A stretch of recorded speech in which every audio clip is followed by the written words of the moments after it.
What's happening, everybody? Hopefully you're doing well. I am BirdDogJon back in the studio here in the U.S., and I'm just going to double check and make sure that my audio is coming through because I haven't done all. Okay, yeah, it's coming through on YouTube, so that's all that matters, I guess. Yeah, good times. So, how's it going? I am back from Australia. It has been a busy few whole week basically of traveling and being away, and I did do a show, if you missed it, a week ago on Tuesday, and that was fun. I did that from the hotel room. So we tried Vegemite, and I give it a thumbs down, to much of the disappointment of the Australian group. Evidently they were very disappointed that I didn't like Vegemite, but it just wasn't for me. Apparently I did it wrong. The issue is that there was very little direction on there were no directions on the jar, but I was told get some bread or get some toast and just spread it on there and then eat that. And then so that's what I did. Evidently, though, I showed it to the guys the next morning as to what it is that I had done. And they're like, oh, no. They're like, you're supposed to like scrape it. Like it's supposed to just be like not much. And you're supposed to put a whole bunch of butter on the toast. So I had bread, like loaves of bread, and then anyway, it was a big mess, but we survived. I just decided that it really wasn't for me. So today I'm going to do a little bit different. So as usual, it's Tuesday, and so I've got my bowl of ramen. It's carbonara today, which is really good. But I've got a couple of peppers here that I grew in my garden, and we're going to chop those up on stream today. And then there is a Snacks on Stream mystery box brought to you by my Snacks on Stream manager, Brayton. So that's the plan for today. We're going to hang out and do that while we answer some questions. So no P240 intro video? Nope. No P240 intro video. What do you want me to say? No. I'm not permitted to go any further than that at this moment, but no, there's no intro video for the P240. How's it going, Nadab? Good to see you.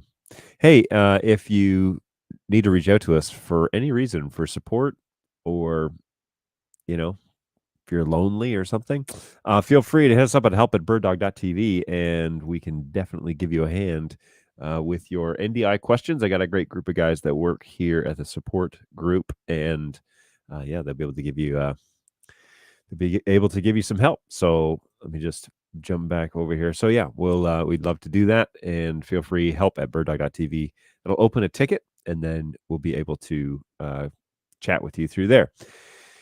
We're also I'm looking at a method to capture some of the questions that are happening on Facebook and bring them into our ticketing system so that we can manage everything in one spot. So there's a potential for that, but that's not ironed out yet, and I need some permissions before I can do any of that. So that might be coming soon, where support might be able to jump in on questions that are happening on Facebook.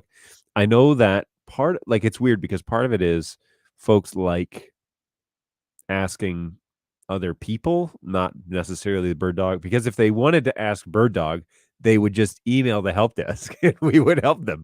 But they do everything they can to not do that, even though we publicize our support channel.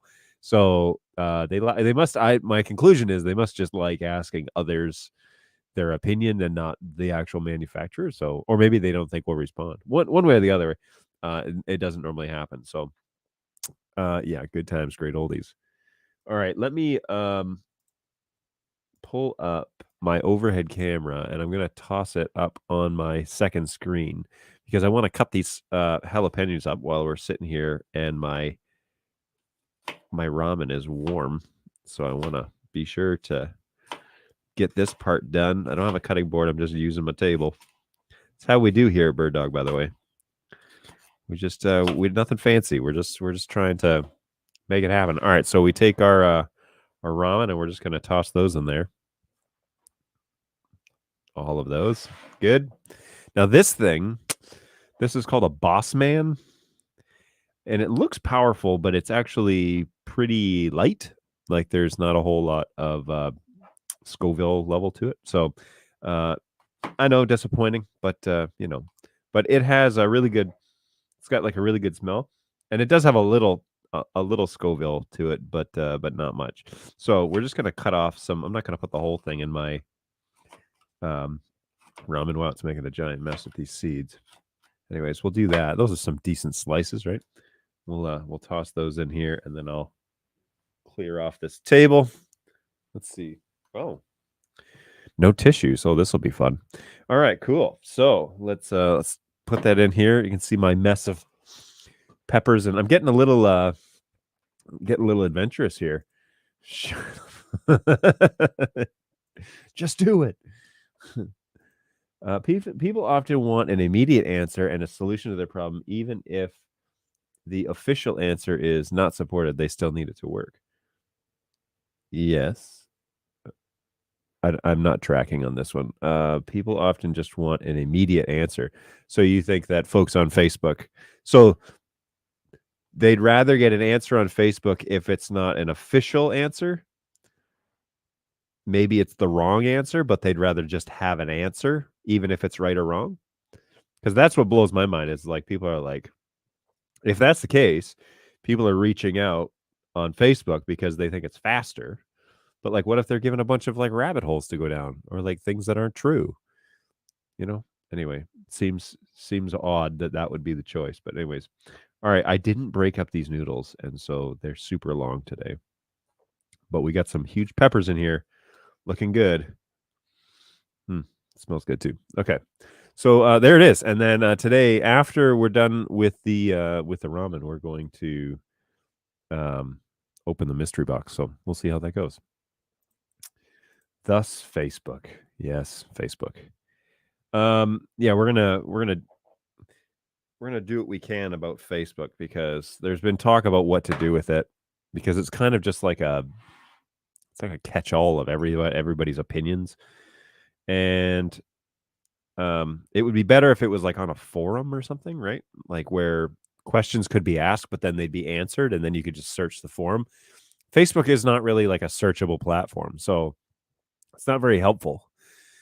It's more of just like a post, and it's fine if you're like, if you want to share what you're doing, that's fine because then you can post a picture or whatever, and that's all good. But if people genuinely have questions that, to your point, NetHab, I would suspect that people would want accurate answers, not just immediate answers. Accuracy over speed, but perhaps I'm wrong. Perhaps that's an assumption I've made and I'm wrong. Okay, jalapeno and a massive amount of noodles. So here we go.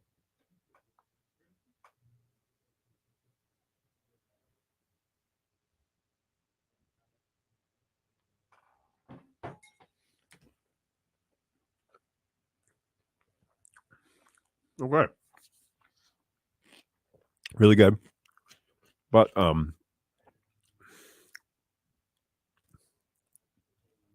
those jalapenos they're strong.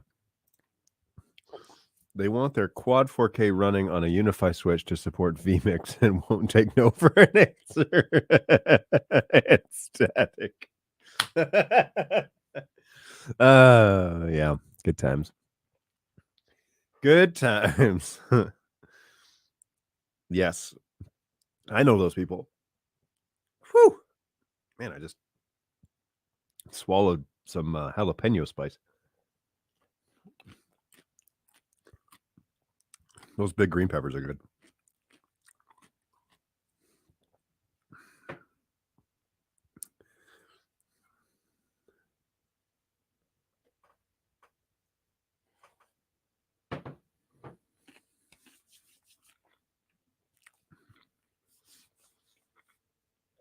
I should have cooked those noodles longer because they're quite firm, but whatever. It's not a big deal. Yeah, so IBC, right? That's happening this weekend. It kicks off on like Friday, Thursday. It's in Amsterdam. And it's always a show that I've wanted to go to, but given the fact that I was just away from my family for a whole week, that was a favor enough to ask of my wife. So I'm not going to do that again for a little while. But yeah, IBC is one of the bigger European trade shows that happen.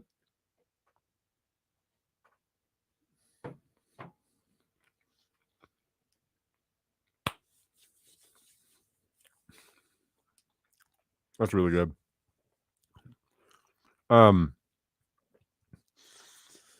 There aren't a ton of the Australians going to IBC. I think mostly it's the European crowd. So BirdDog Phil, I think Pav will be there. A couple other guys I'm sure are going. Maybe our guy from France, maybe our new guy Robbie. I'm not too sure. Robbie was on the show a couple of weeks ago, and then he visited here with us after that next week. But I don't officially know.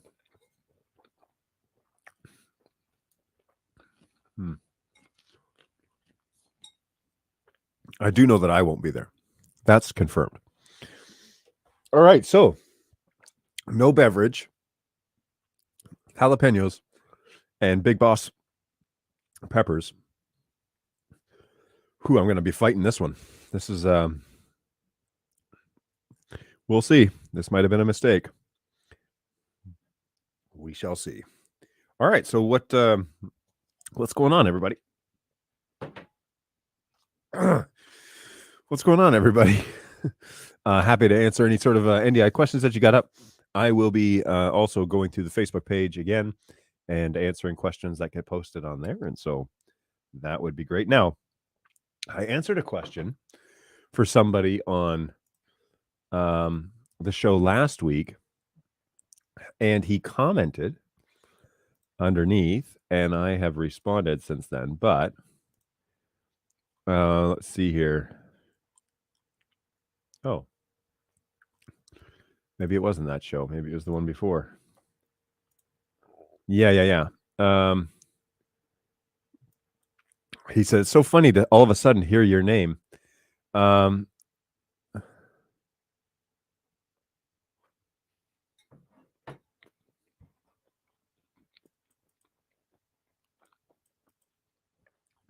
So I forget what the problem was. And it's unlikely that I'm going to be able to find his post again because Facebook is not designed for support.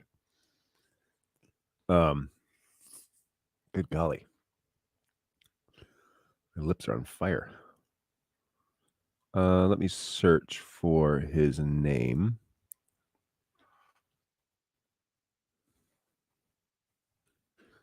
P200s coming into OBS. I have 6 cameras streaming. 3 of them are P200s.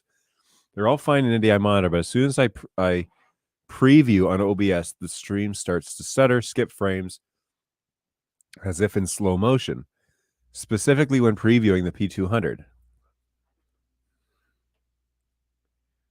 So what could that be? I wonder. It says it's just the cameras and not the flexes.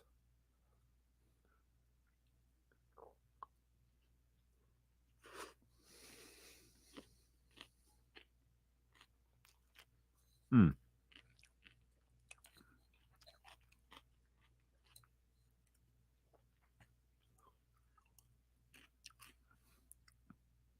wonder if it's like a time code issue or a synchronization problem or something.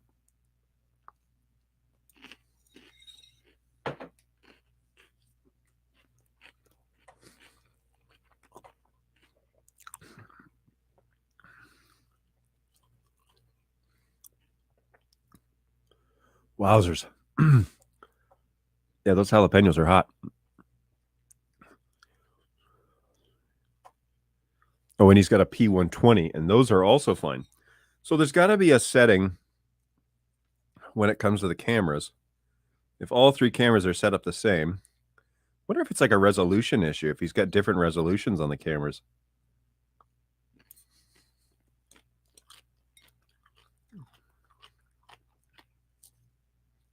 There are a lot of peppers left in this bowl. I ate these noodles really fast.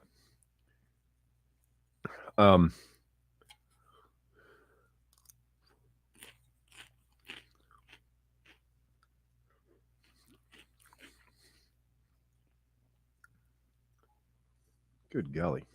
These jalapenos are hot. It's good though. It's good though.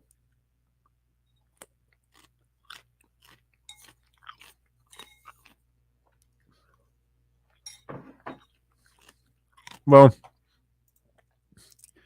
I don't think so. He reports that the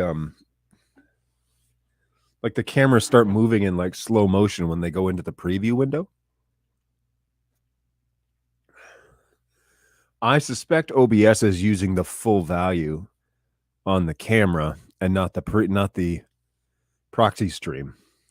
Jeez, mouth is on fire. So yeah, that's possible, but I'm not 100% sure.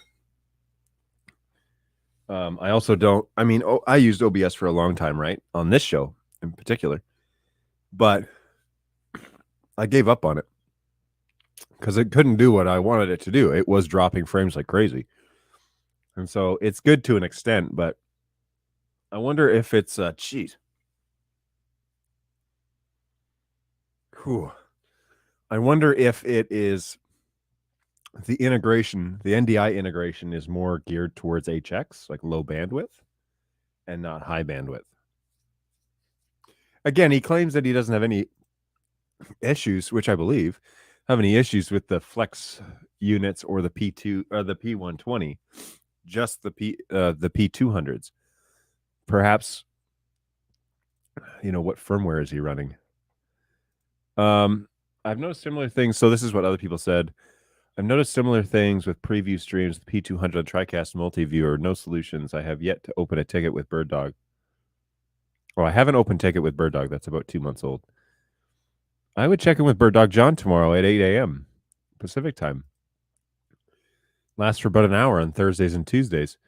He does a stream on Twitch and most other platforms. The stream is all about NDI and BirdDog. Hey, thanks, Zachary. Appreciate that. So in OBS, I found that if I change the sync settings to the network of source timing, everything seems to work fine. Hey, I wasn't too far off.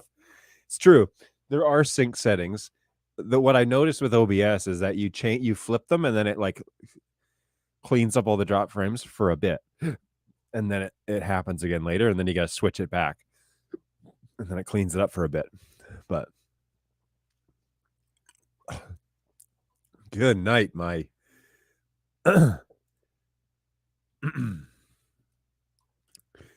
Definitely some hot spice there. Hey, while we're here, OBS uses FFmpeg for a lot of things, and there was a falling out between New Tech. Oh, I didn't know that. Thanks for that little insider information. All right, mystery box. We need to find out what's in here. Brayton has had this set up for like a week and a half or almost 2 weeks. So here we go. I don't know what's in here. Ooh, mystery Asian snacks. So I think I know what these are. These look like chow mein noodles, or like well, anyways, we'll Google Translate that. And then oh, that's a hard candy of some sort. And this is some sort of chocolate snack, evidently. So I appreciate Brayton not trying to kill me every episode, because that gets a little tough. So he's giving me a break. Let's go ahead and take a picture and find out exactly. So this is called Baby Star Ramen, chicken flavor.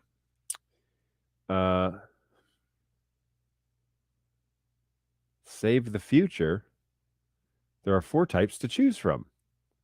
So this is chicken flavored dry ramen noodles. I'm always down for that. Oh yeah. These, I don't know if you can see these, but they're kind of just straight up noodles. Am I supposed to cook them or something? Or oh no. Ooh, they're really good. Ooh, would recommend. Yeah. Oh yeah, those are good. So it's Japanese. Baby Star Ramen. There you go. And then these other 2. Let's see what we got here. That did not translate at all.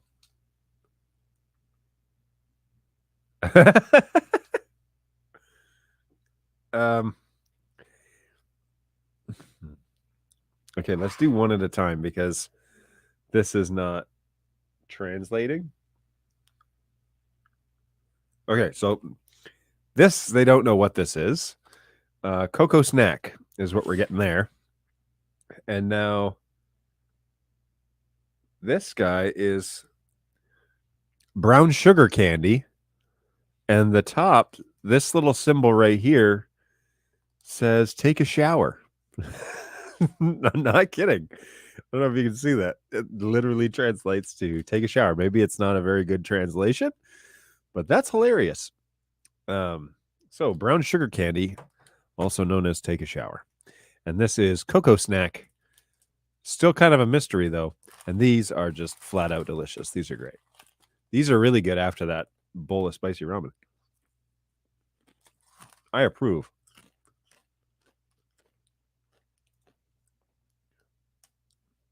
Yeah, today was just self-inflicted pain. The black licorice wasn't supposed to kill you.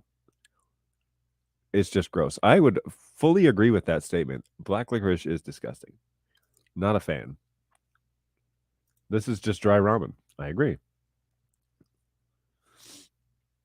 There's a guy on the show that I'm watching who is obsessed with dry ramen. Interesting.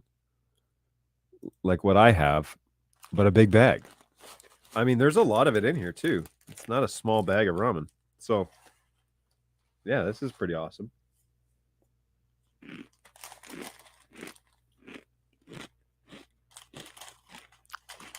Quite crunchy.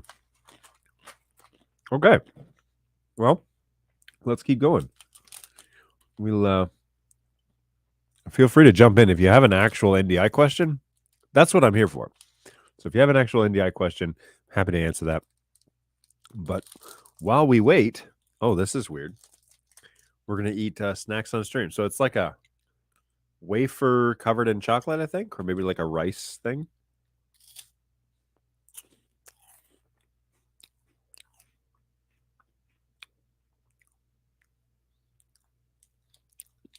Yeah. It's the equivalent. It's the same taste as a like a chocolate wafer bar, like a wafer cookie or whatever they call those things. It's the same type of thing. That's good. Considering what I've eaten on this show and the fact that my last stream was Vegemite. Oh, this stuff is delicious. Now this is, I'm assuming, a hard candy. So I'm just going to hold and put the trash here. Move that out of the road. I'm going to keep going on these dry ramen, which I would recommend. Brayton is 2 for 2. Yeah, I would eat a big bag of these. Probably don't need to eat a big bag of these, but I would. Yeah, that's good. All right. What do we got? 11:23. Okay, so let's do something here.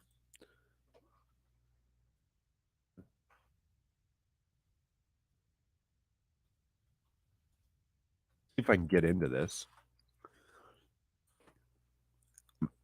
Because oh crap. Yoink. Okay. I will. Did you bring the Vegemite with you? I did not. I left it for someone who likes it because I wasn't going to haul that back for. They were like, "Oh, you should take it back and feed the Americans," and I was like, "Nah." I think they get the idea. I think you can buy it here if you really want to try it. They also had like little single servings of them at the breakfast thing we were going to, and I almost grabbed some of those, but then I thought, still don't want to bring it back. It was that bad.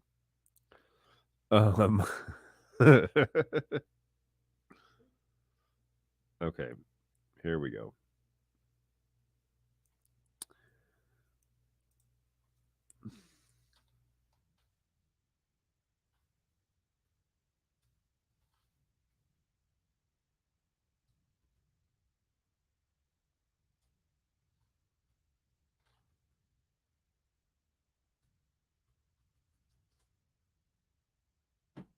All right. Crying out loud.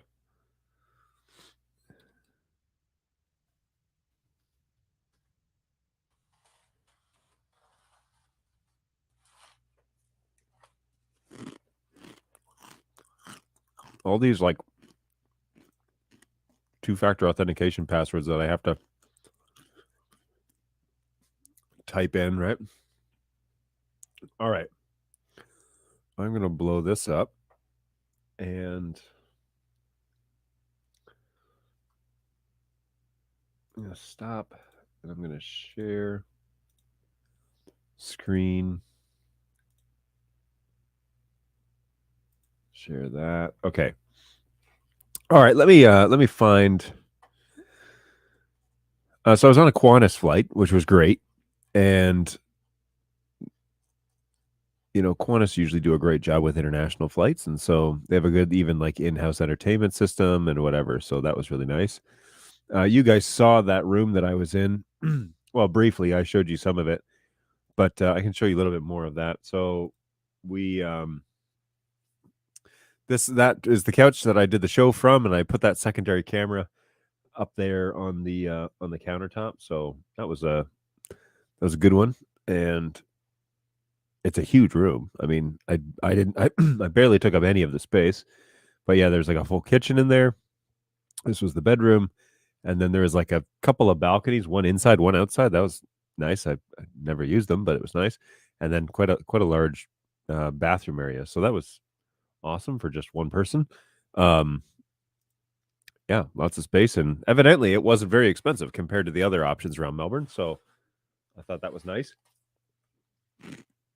We went to a place called Easy's, which is like a burger joint, and they serve a variety of things. But this is what the stairwell looks like. So you feel like you actually go up the stairs to you get there. We were leaving at this point, but the shtick is that there are these train cars on top of the building, that's where you eat your lunch. And so those first two train cars I'm sorry, the second and third train car, left to right, were where we had our lunch. And that's Phil and me. Snap that picture. This was lunch. This is what I chose, at least. I tried raspberry soda for the first time. Never had that before, so that was fun. Yeah, that was nice. And then here are the guys hanging out, having lunch, what have you. I saw Vegemite on Amazon. What's going on, Senseless? Good to see you, man. And you didn't do a cooking stream? It's true. I could have done a cooking stream. I was nervous that the Wi-Fi wasn't going to allow me to stream at all. So pretty fortunate that anything happened on last Tuesday. Thursday, we weren't actually at that hotel. We were at a different place. And so I did have internet, but I had one up and one down, and it was really, really brutal. So are those jets in the shower? Those are jets in the bathtub. There was obviously it was like a tub shower combo. So anyways, these are the boys having lunch. That was pretty fun. And let me see what else I can share here. So we hung out with them and had lunch at Easy's. We did some. We had a couple of days of where we had somebody come in and do some like strategic exercises and whatever with kind of the ELT team and a bunch of like the sales leaders and whatever. So that was really beneficial. But we had a chance to actually be at the office, and they actually have like a wraparound like balcony. They're on the fourth floor of this new building. And so this is what Melbourne looks like. Melbourne's there off to the left. And then this is Collingwood, Victoria area. So that was nice. There were no trust falls because it wasn't team building exercises, thankfully. And I don't do trust falls. Not anymore. We did get to actually go and like do some stuff, which was nice. What day was this? So on the 1st, which was Friday, right? That was the day I was leaving. We went to like a wildlife preserve and we got to see a bunch of Australian wildlife. So it was kind of fun. And I took my halfway decent camera and took some pictures. So it was good to hang out with the kangaroos and the koalas for a few days and get to see some of that wildlife. So that was pretty neat. That's pretty neat. A lot of wildlife.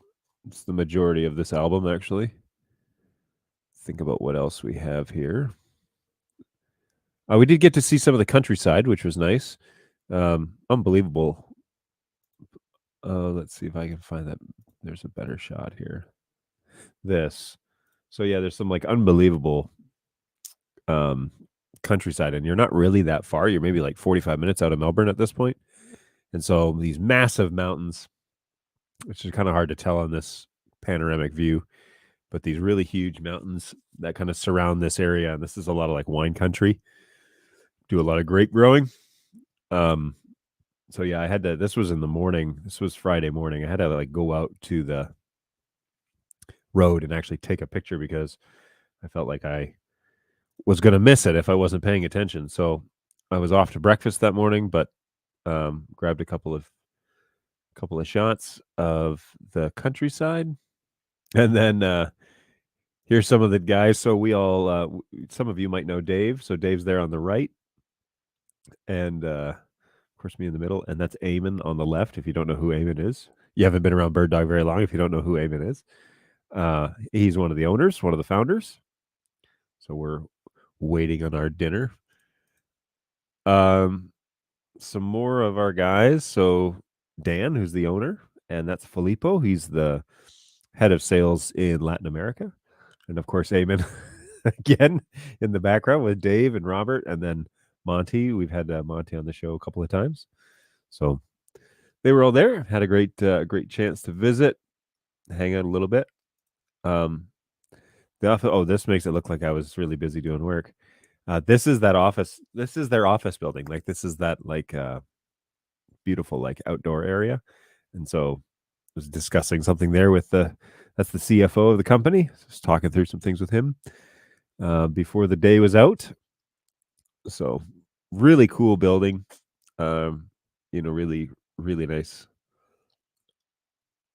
office, and yeah, I think it's a great place. It's going to be a great place for the company to grow. So I'm excited that they get to be there.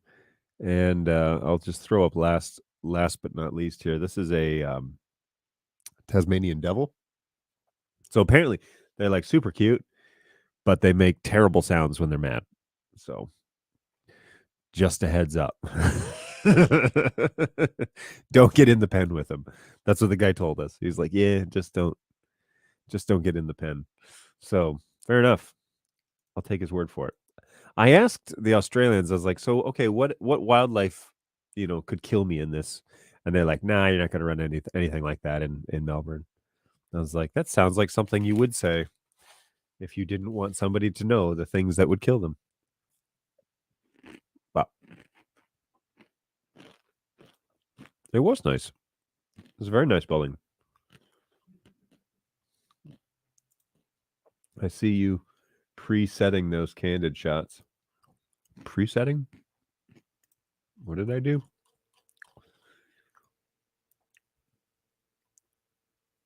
Some of these photos that I showed you at the end there of Filippo and Dan, of Eamon and Dave, and of the office, those I didn't take any of those pictures. Those were sent to me over through the Teams channel that we used for this. The guy that took most of these shots is a guy named Jason. And Jason is the sales guy in charge of the APAC area. So that's Asia Pacific. And let's see if I can find it. He was at Easy's. There he is. So he is this guy. And Jason is this guy right here. And he, super nice guy. And he handles everything from Asia, Australia, New Zealand, all that sort of stuff. So it's good to meet him, get some FaceTime in with him, and hang around. So yeah, good stuff. Everything will and can kill you. The creatures from Tremors just assume they're beneath you. Oh. Yeah, I had no idea what I asked. I flat out was like, all right, what do I need to be like what spiders will kill me and stuff? And they're like, nah, you're not going to come across the deadly ones in Melbourne. I was like, oh, all right. Hey, how's it going? Verbrilli? Is that, I'd butcher that? Anyway, how's it going? Thanks for joining us from Sweden. That's a long way. The power of the interwebs to bring us all close together. Thanks for jumping on. Appreciate that. All right, we're going to try this while we're waiting for NDI stuff. This Take a Shower brown sugar candy. Let's give this a go. Oh dear. This may not last. Let's let me put this back up here. So this is questionable. It's this thing. It looks like a molasses candy or something, but ooh, it smells really good though. It smells like brown sugar. So here's hoping. Here we go. That's a good mic. Yes, it is. Thank you for noticing. I love this microphone. If you didn't know, I at nauseum talk about how much I love this microphone. It was this or the SM7B, and I decided to spend the extra like $50 or whatever it is and get this mic. And I love it. And it's fantastic. This candy is really good. It's kind of it's brown sugary, but it's I'm waiting for it to all of a sudden turn like horrible. You picked the right one. Oh, thank you. I agree. Actually, I used the SM7Bs for some podcast stuff that I did at NAB this year in April. And they were great. I mean, they did really well because of the proximity effect that a lot of people go for with those microphones. So we were on a busy show floor. It was really noisy, but we had two people right up against the microphones, and the proximity effect took over, and it brought the podcast, the actual content of the podcast, uh, on top of the ambient noise that was happening on the floor, and so that was a lot better. But this one actually rejects the proximity, which is kind of a cool design. Uh, with the SM7B, people buy it for that. It sounds like they're like right in your ears. This one rejects it, and I kind of like it. Kind of like the way that sounds over the SM7B. So whatever, to each his own. Um, it's also the SM7B is so stinking popular that you almost don't even notice it, right? Like you don't notice because it's everyone's podcast microphone now. Anyone with $400 gets one. Yeah, that's candy. So far, so good. 3 for 3. Big fan. Yeah. Alrighty. Well, let's jump into the Facebook user group real quick and see if there are any questions that I can answer. Hello. I bought 4 of the P200s and the PTZ keyboard. How do I connect all 4 cameras to the controller? I'm not using NDI, but I have a network switch.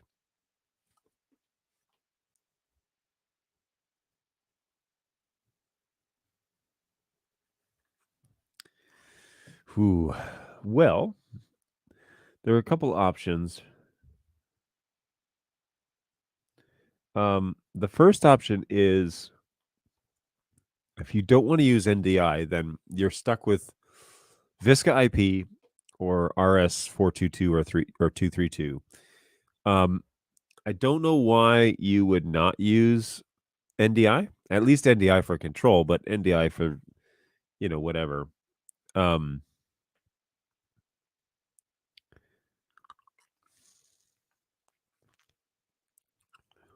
the bad news is that the keyboard is going to struggle if you don't have a real network. I mean, that has been proven over multiple times, is that the keyboard really needs to have proper DHCP network to function with the networking stuff.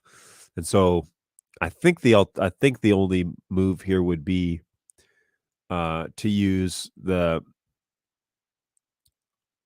RS232 and do breakout cables. So do like a Phoenix connector and then plug all of those into each of the cameras and then run a cable and link all the cameras together and set them all with their own address and then control them that way if you want to avoid the whole networking thing. But if you are going to do NDI, Mr. Forrest, then get a proper router. And if you have a networking switch, make sure it's layer 2 and hook up a proper NDI network, and then your keyboard should behave as you expect it to. But otherwise, I think you're going to be kind of limited to I think you're going to be limited to RS232.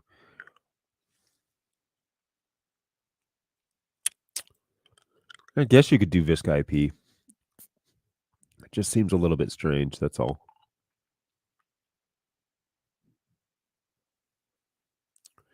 Ooh, I like James's response. You'll want to ask the group who you bought it from how to set it up.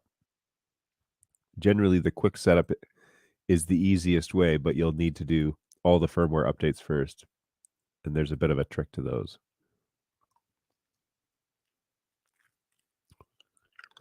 Fairly straightforward. Nice, Todd. Fairly straightforward if you have some familiarity with basic networking. If you have a DHCP, it's super simple.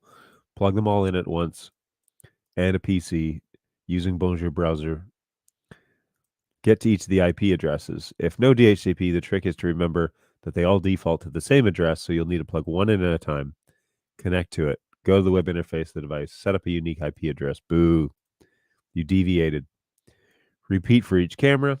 Set up the controller with its own IP address. Yada, yada, yada. Yeah, I would also he didn't mention turning on Discovery Server or all the things that are required for static. But anyways, there's that.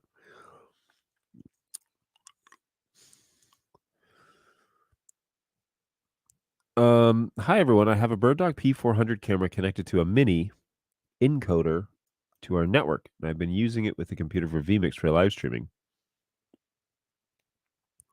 Computer needs to be replaced. I didn't set up the NDI camera. And I don't know how to get the signal into my new computer. Can anyone help? Why do you have a P400 into an NDI encoder? A P400 is already NDI. I didn't set it up, so I'm not really sure why it's configured that way. My main question is, how do I find the signal on my new computer? What YouTube playlist did he link? Oh, who posted this?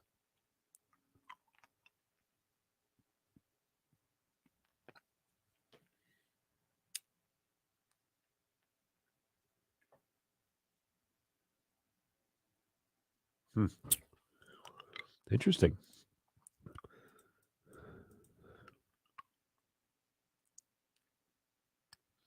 I just want to know how to detect the signal within the new computer. Well, studio monitor, right? There needs to be an AI bot that's just auto posts YouTube tutorials on Facebook when people ask questions. I agree. Perhaps hire a professional.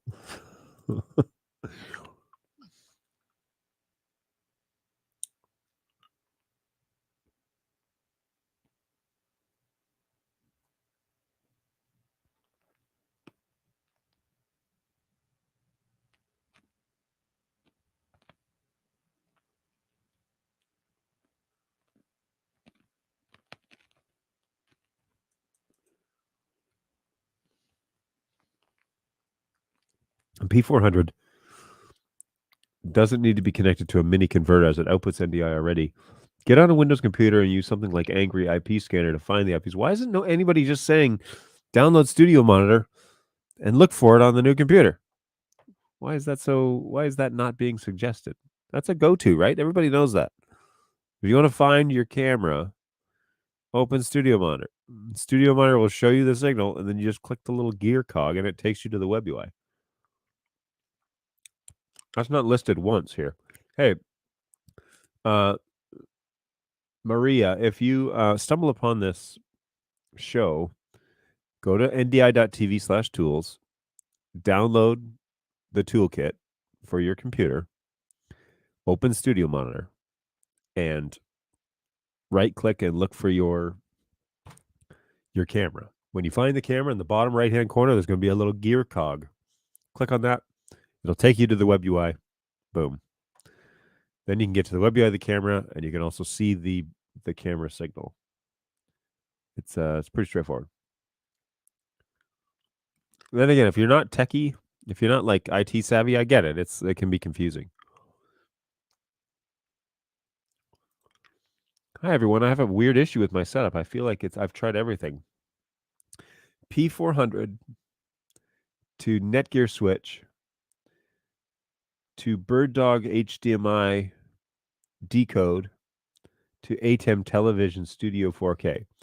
In HD, the quality there is small lags and glitches, especially in fast movements. In 4K, the lag gets worse. Anyone have any tips? Well, first of all, you got to update. What's your firmware?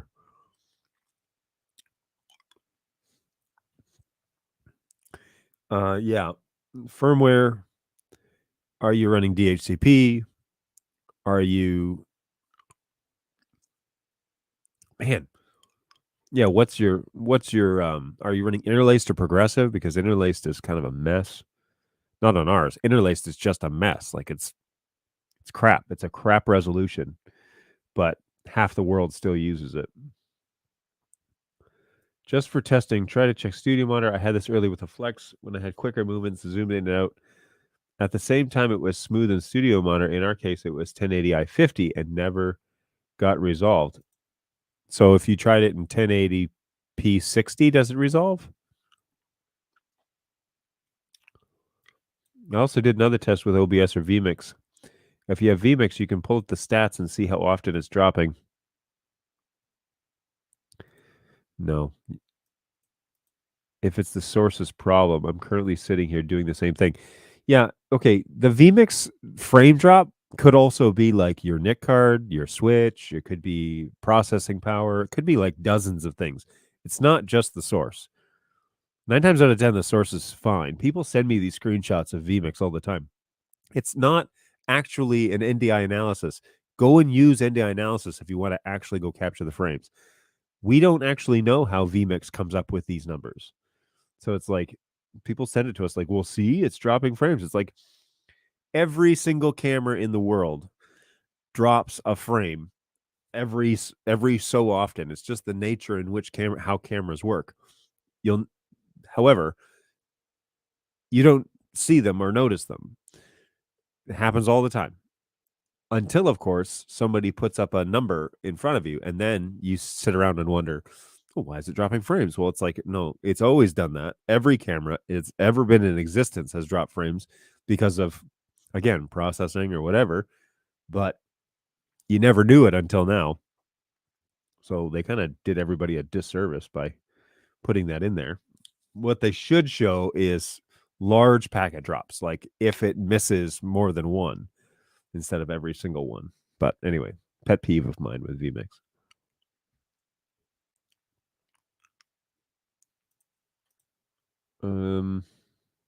Make sure you have a gigabit full duplex speeds everywhere. Well, that's a good suggestion. A bad cable and handshake so that it drops down to 10. Oh, 100 megs. That's a good call. If you're getting poor speeds, check your cables. Replace your cables with like pre-molded ones. That's a great idea. Because a bad cable can definitely do that.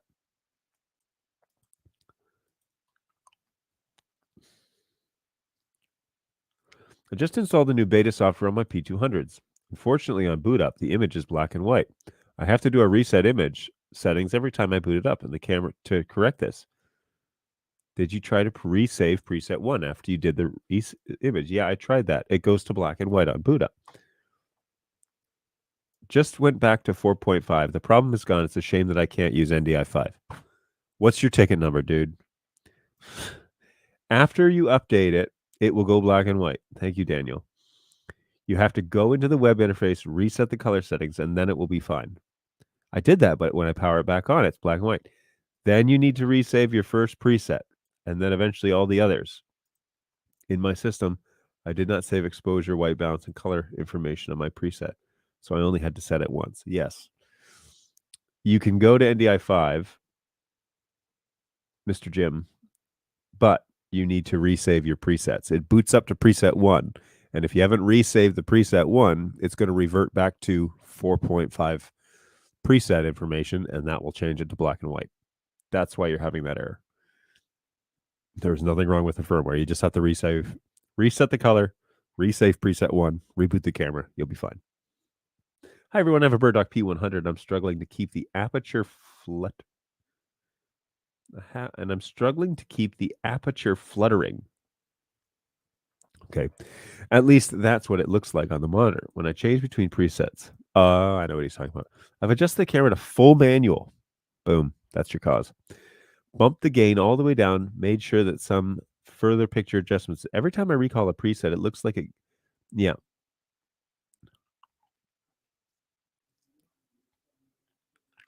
Oh, that's a good suggestion. So William says, go into the OSD and turn off preset memory. This way, the exposure, gain, etc. settings will not be saved with each preset, just the PTZ values. And that's correct. With full manual, you don't want to save the picture values, the like whatever, because you're running full manual, which means that you're going to manually adjust every single shot every time you change it. If you run full manual and then you save all of the coloration on every preset, that's going to cause it to go through and change every setting every time you hit that preset button. And so it's going to give that like flash. It's going to look like the exposure goes all the way down, then all the way up. It's going to do that because it's recalling every single thing. If you go and you take preset memory off, if you're running full manual, preset memory off, and then save your positions, Then you can go in and change the manual settings for every shot that you want to do, because it literally is full manual, right? You're fully manual. You're doing every single shot manual. That's what that means. No auto magic. That's a great suggestion.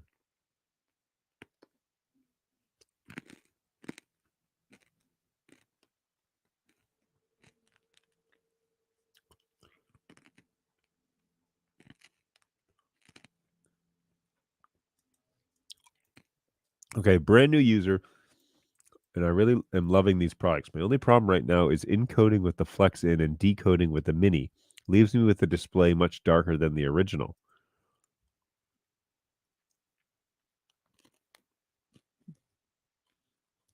Check the color balance on your monitor. It won't. Well, I guess you could check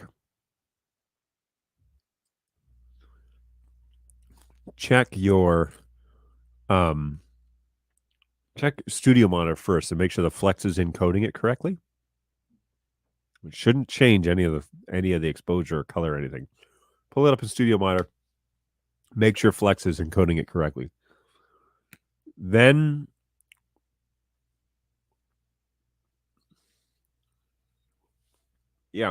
check your monitor on your Mini and make sure that it's showing the colors correctly and that it's not, auto switching to some sort of dimmer.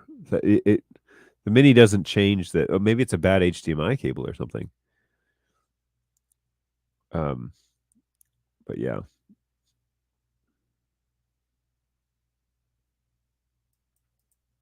Huh?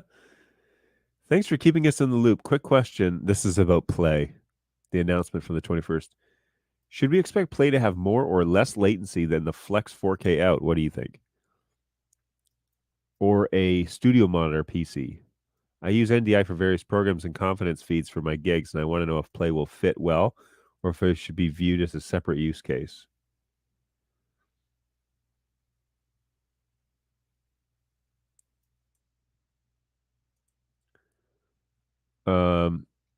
Well, it's an ARM process, so it'll be a little slower than the full FPGA.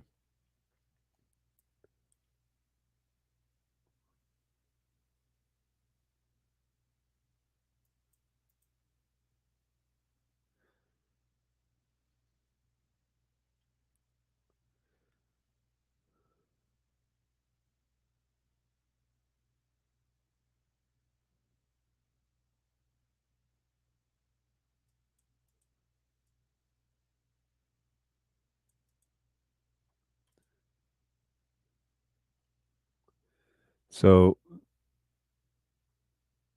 I took the time today to update my cameras, P200s, and PTZ controller.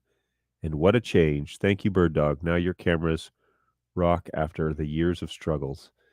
If I can wish one more thing, it's the tracking option. If I turn off the vertical tracking, the camera still moves vertically. How can I get the red square not to only be placed around the head, even that I select full body? That's just the way that it tracks. That's all that is. I just updated my keyboard. Now I have a sever delay. Now I have a severe delay when switching between cameras. Anyone know the fix or how to get to a previous firmware? Thanks. Yeah, the fix is check your network. My view of the Play is that it's more for digital signage, confidence monitoring than actual production show use. It depends on what your application is, because you certainly wouldn't put them up on projectors, because it'll be an ARM process decode, guys. So that's going to be not an FPGA decode. An FPGA is the fastest you can possibly get with NDI. Okay, that's what we're talking about here. So those are the chips that are inside the cameras, inside the Mini, inside, Flexes, FPGA. The ARM processes are all done on a small ARM process board. And so, yeah, there will be a different use case. I agree. Signage will be a big deal for that. But I think it'll be good enough for classrooms and lecture rooms and all that sort of good stuff too. I don't think that there's any issue with that. I think iMag is probably the one thing you won't use it for, but um, obviously anything that you are expecting the lowest possible latency for, then yeah, that's probably not what you would use a play for. But yeah, if you're trying to send NDI signals around the institution or campus or whatever it is that you're doing, there's lots of uses for that. Probably confidence is right. Digital signage, yeah. Um, Production, probably not. You probably still want to go with the flex out for that.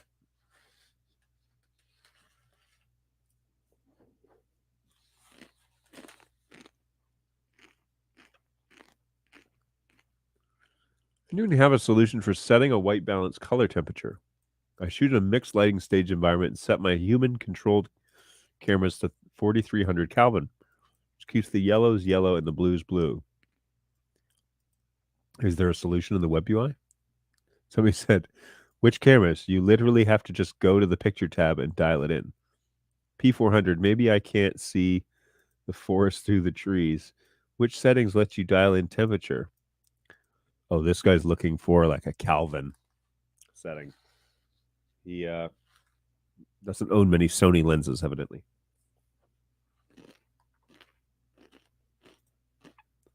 Anything that has an end user accessible menu is not usable on camera. Anything that has a end user accessible menu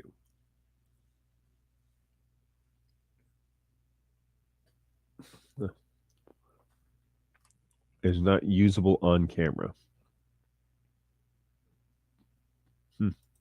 Okay. Perhaps. I hadn't thought of it that way.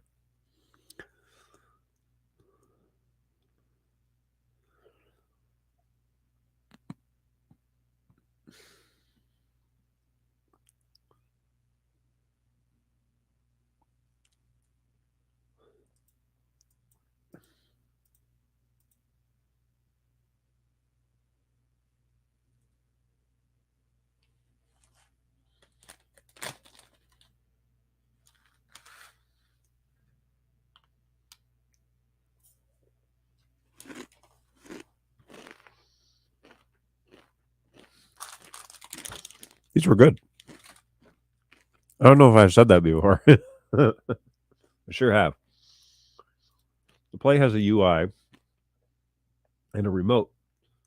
So some pastor is going to click it and screw up his message. The Play will accept universal remotes, but it doesn't have a remote. And like you can program a universal remote to talk to it, but the Play doesn't actually have a remote. And it right now the Play only has a UI like a IP address UI. So not are you thinking about the SDM? Because that has like an on-screen like bird dog UI or whatever they're calling it. But the Play does not. At least not in its current form. It is literally a decoder. Alrighty.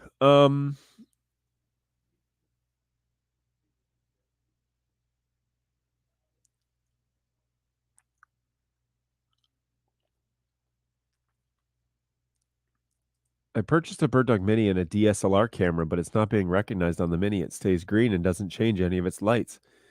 I've reset multiple times and nothing seems to work. If I open NDI Control Center, what is that? It also doesn't display a selection for the BirdDog. I can access the BirdDog login panel and the IP address, but no idea what I'm doing. No idea what to do now.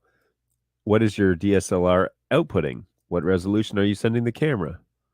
From the camera? Is the BirdDog even in encode mode? It will tell you right on the home screen, and then no response.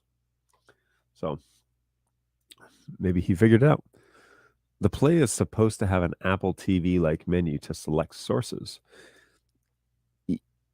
Yeah, but it currently does not. Let me look and see what marketing has put up here. In its current form, yes. Oh, yes. Yeah, this thing is what you're talking about, right, Chill? Yoink. Um, so yes, but there is no remote. You're gonna have to. I know, because I have a Bird Dog Play here in box from the factory. There's no remote control. Um, so they're in production, but the current firmware does not have this menu. It's just got the Bird Dog UI that all of our products have. I don't know when this is coming. I haven't heard much about this part yet, so we shall see. Okay, it is 12:03, and so I am going to call it because I got a bunch of stuff that I need to get on now that I'm back from Australia. However, I will be back on Thursday. That is the plan. And so feel free to join us on Thursday if you have questions. Bring them to the show, and I'm happy to answer them for you. I'm also going to like going through the Facebook group and answering questions that are on there. So hopefully you guys find some of that helpful. If you can't wait until Thursday, you can always email us at help@birddog.tv, and that will open a ticket for you, and one of my guys will get back to you and start helping you through whatever question you have. But in the meantime, hope you are doing well, having a great week. We've kind of had a late start this week because Labor Day was observed yesterday. So we are underway today and getting back to tickets and what have you. So submit a ticket if you need one. Help@birddog.tv. Otherwise, wait till Thursday, 11 o'clock Eastern time, right here. Same time, same place. BirdDogJon.tv is the link to my YouTube page. Feel free to subscribe to that, and you'll find out when we go live and all that sort of good stuff. So be sure that you pop by and say hi, subscribe to the channel, and we can certainly give you a hand with whatever questions you have. Appreciate NetHab keeping the conversation going today. Jumping in. Hey, what's going on, Thomas? Good to see you. Yeah. So feel free to come by anytime. Come hang out and let me know you're around. And in the meantime, have a great start to the week. We will plan to be back on Thursday. And in the meantime, be well, take care of yourselves, and we'll see you in a couple days. Bye, guys.